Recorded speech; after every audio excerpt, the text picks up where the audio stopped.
छाया, मैं कुछ दिनों के लिए दूसरे शहर जा रहा हूँ। आकाश, कुछ दिन पहले तो हम यहाँ शिफ्ट हुए हैं और तुम फिर ऐसे अकेले छोड़कर काम से जा रहे हो। अरे तो नया शहर है, घूम आया करना, और मैं कॉल करता रहूंगा। ठीक है, मैं रोकूंगी तो रुकोगे थोड़ी ही। तुम फिर शुरू मत हो छाया, ये मेरा काम है।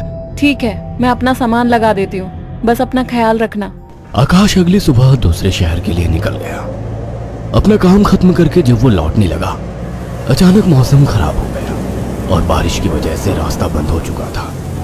आकाश को मजबूरन फिर से एक दिन वहां रुकना पड़ा। अपनी बोरियत को दूर करने के लिए वो बाजार की ओर निकल आया।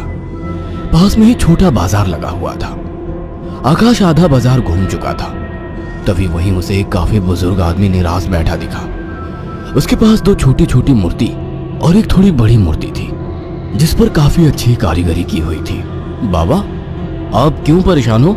कुछ नहीं बाबूजी, बस सुबह से कुछ भी नहीं बिका। अरे बाबा, परेशान ना हो। ये मूर्ति कितने की है? एक काम कीजिए, ये 2000 रुपए है, ये मुझे दे दीजिए।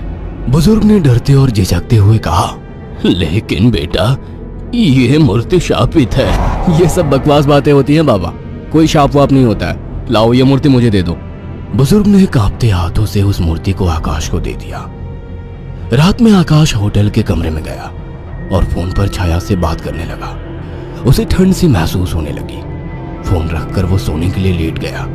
रात गहरी हो चुकी थी, बारिश की वजह से ठंड थी, पर उसे अचानक गर्माहट महसूस होने लगी। उसे अच्छा लग रहा था। उसे महसूस हुआ जैसे कोई उससे चिपक कर लेटा हो। मीठी सी खुशबू, रेशमी बाल, दूसरे जिस्म की गर्मी, मानो छाया ही उसके पास हो। वो लगातार नींद में किसी के स्पर्श को महसूस कर रहा था। अचानक उसे अपने शरीर पर वजन महसूस हुआ। वह अचानक से उठकर बैठ गया। कमरे में बिल्कुल अंधेरा था। उस रूम की लाइट ऑन की तो देखा कमरा खाली था, कोई नहीं था। कमरा ठंडा था पर उसे पसीना आ रहा था। अगले दिन सुबह वो जल्दी होटल से निकल गया और शाम होते होते घर आ गया। छाया को फोन किया तो पता लगा वो माँ के यहाँ गई है, आज ही आने वाली है। उसके पास डुप्लीकेट चाबी थी। उसने गेट खोला और अंदर गया। थोड़ी देर बैठने के बाद नहाने चला गया। उसे बाथरूम में जाने के बाद ऐसा लगा बाहर कोई है।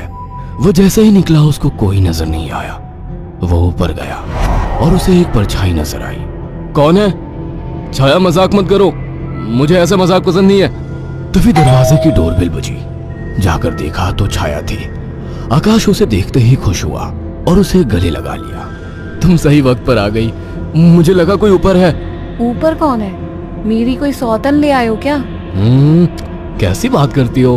अच्छा छोड़ो, मैं कुछ खाने का बना लूं, फिर बात करते हैं। हाँ ये ठीक है, मुझे ही भूख लगी है। अच्छा ये देखो कितनी सुंदर मूर्ति है। खाने के बाद वो अपने दोनों कमरे में प्यार की बातें करते हुए अपने निजी पलों के आनंद में लीन होकर सो गए।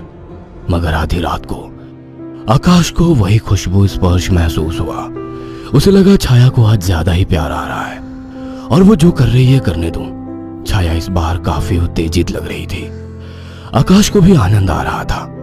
अंधेरे में छाया ने आकाश के सारे कपड़े उतार दिए और पागलों की तरह उसके जिस्म को चूमने लगी।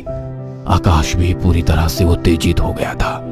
छाया की गरम गरम सांसें आकाश को पूरी तरह से पागल बना दे रही थी और वासना का खेल चरम सीमा तक पहुंच गया। कुछ ही पलों का वासना का वेग लंबी लंबी और गहरी सांसों के बीच शांत हो गया। सुबह आकाश ने देखा छाया जाग चुकी थी। छाया चाय लेकर आकाश के पास आ गई। उठो, चाय पी लो। वह चाय के लिए उठा तो छाया बोल उठी, ये मूर्ति लेकर कब से सोने लगे तुम? अरे ये तो साइड में रखी थी, वहां बिस्तर में कैसे आ गई? आ गई होगी। एनीवे, चलो तैयार हो जाओ, ऑफिस जाओगे ना? लाओ इस मूर्ति को मैं रख देती हूँ। थोड़ी देर बाद छाया कमरे में सफाई करने गई। वो काम में बिजी थी, पर उसे लगा जैसे मूर्ति उसे देख रही है। जैसे उसने मूर्ति की तरफ देखा, मूर्ति अपनी जगह जैसी थी वैसे ही रखी थी। छाया काम खत्म करके कमरे से निकलने को हुई तो अचानक मूर्ति गिर गई। छाया ने पलट के मूर्ति को उठाया। अचानक मूर्ति मुस्कुराई। छाया डर गई और मूर्ति हाथ से छूट गई। डरते डरते उसने मूर्ति को उठाया तो उसने देखा वो सामान्य थी। शैतान मूर्ति, डराती है मुझे। ये कहकर उसने मूर्ति को अलमारी में रख दिया। काम खत्म कर छाया नहाने गई और जैसे ही उसने कपड़े उतारे और पानी का नल खोला गर्म पानी उस पर गिरा। वो चिल्ला उठी और बिना कपड़ों के बाहर निकलकर भाग आई। उसके जिस्म पर छाले हो चुके थे। उसने आकाश को फोन किया। आकाश तुरंत चला आया और उसको अस्पताल ले गया। आकाश ने ऑफिस से कुछ दिन की छुट्टी ले ली। छाया, ये सब कैसे हुआ? पता नहीं, नल से गर्म पानी अचानक निकला। मुझे सब अजीब सा लग रहा है, मानो मुझे कोई देख रहा हो। तुम आराम करो, मैं कुछ खाने को लेकर आता हूँ। छाया लेटी हुई थी। अचानक उसने ध्यान दिया, मूर्ति उसकी ही तरफ घूर रही थी। अचानक उसे याद आया कि मूर्ति को तो उसने अलमारी में रख दिया था। अचानक वो मूर्ति हिलने लगी। छाया चीख उठी। आकाश दौड़ता हुआ आया। क्या हुआ? ये मूर्ति अभी खुद चली थी। तुम्हारा वहम होगा छाया। मगर रात को आकाश को फिर से चुंबन के स्पर्श महसूस हुए। वो नींद में था और चाह के आंखें नहीं खोल पा रहा था, परंतु आकाश को चुंबन के स्पर्श उत्तेजित कर रहे थे। उसके मुंह से आवाजें निकल रही थी। अचानक छाया की आंख खुल गई और उसने जो देखा वह हैरान रह गई। उसने देखा कि एक लड़की काली परछाई के रूप में आकाश के कपड़े खोल रही थी और वो देखते ही चिल्लाने लगी, आकाश, वो काली परछाई! अचानक कमरे के शीशे में चटक सी आवाज आई और शीशा टूट गया। आकाश उठकर बैठ गया। ये शीशा कैसे टूटा? और तुम चिल्लाई क्यों?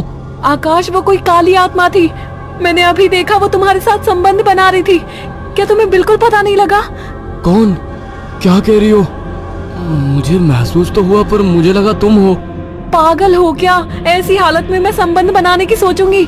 आकाश, वो एक काली परछाई थी, पर वो एक लड़की थी। तभी मुझे कल रात को जब ये सब महसूस हुआ तो मुझे कुछ अजीब सा लगा था। मुझे ऐसा होटल में महसूस हुआ कि जैसे मेरे पास कोई तो है। और अगले दिन मैं घर आ गया था। तब से जब भी सोता हूँ ऐसा कुछ होता है। मुझे लगता था कि तुम हो। तभी अचानक दोनों का ध्यान मूर्ति पर गया। आकाश ने तुरंत उस मूर्ति को बाहर फेंक दिया। कुछ दिन बाद छाया पानी पीने के लिए उठी।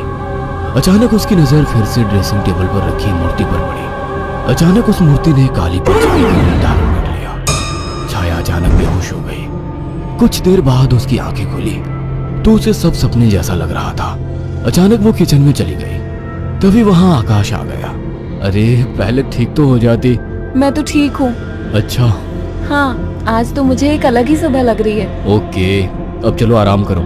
मैंने तुम्हारे लिए कुछ दिन की छुट्टी ली है। अगर ऐसा है तो मुझे खूब प्यार करो। आज आकाश को छाया कुछ बदली बदली सी लग रही थी। खाने के वक्त भी छाया काफी अजीब तरीके से खा रही थी, जैसे वो बरसों से भूखी हो। छाया, क्या हुआ? आराम से खाओ। रात ठीक से खाया नहीं था ना, तो मुझे जोरों की भूख लग रही है। वैसे आज मीट बना काफी अच्छा है। गांव में अम्मा ने सिखाया था। अम्मा ने? कौन सी अम्मा ने? तुम तो कभी गांव गई ही नहीं। वो सब छोड़ो, सुनो ना, मेरा मन रोमांस का हो रहा है। तुम्हें लगता है ये सही वक्त है? प्यार करने का कोई वक्त नहीं होता। अचानक छाया आकाश से जाकर लिपट गई। उसके जिस्म को चूमने लगी। आकाश ने देखा छाया ने आज साड़ी भी अलग तरीके से बांधी थी। दोनों के बीच संभोग क्रिया होने लगी। दोनों काफी उत्तेजित थे। अचानक आकाश को फिर से छाया में वही खुशबू और स्पर्श महसूस हुआ। छाया आकाश को छोड़ने का नाम तक नहीं ले रही थी। आकाश को महसूस हुआ ये छाया नहीं है। आकाश ने एक झटके से छाया को धक्का दे दिया। रुक क्यों गए? प्यार करो मुझे, रुक क्यों गए? आवाज में भारीपन था। आकाश की आंखें बंद थी, पर जैसे ही उसने आंखें खोली, जिसमें छाया का था लेकिन चेहरा किसी और का था।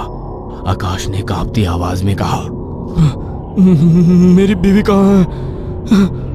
छाया के चेहरे के हाव भाव बदलने लगे। उसका चेहरा सफेद और आंखें काली थी।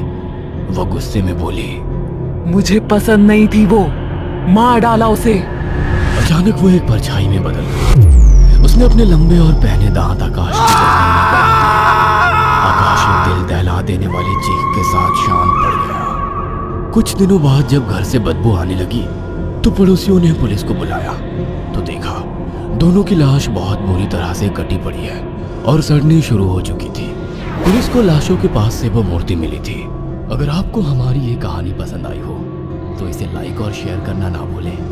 साथ ही ऐसी और नई कहानियों के अपडेट्स पाने के लिए हमारे चैनल अक्षु टीवी को जरूर सब्सक्राइब करें।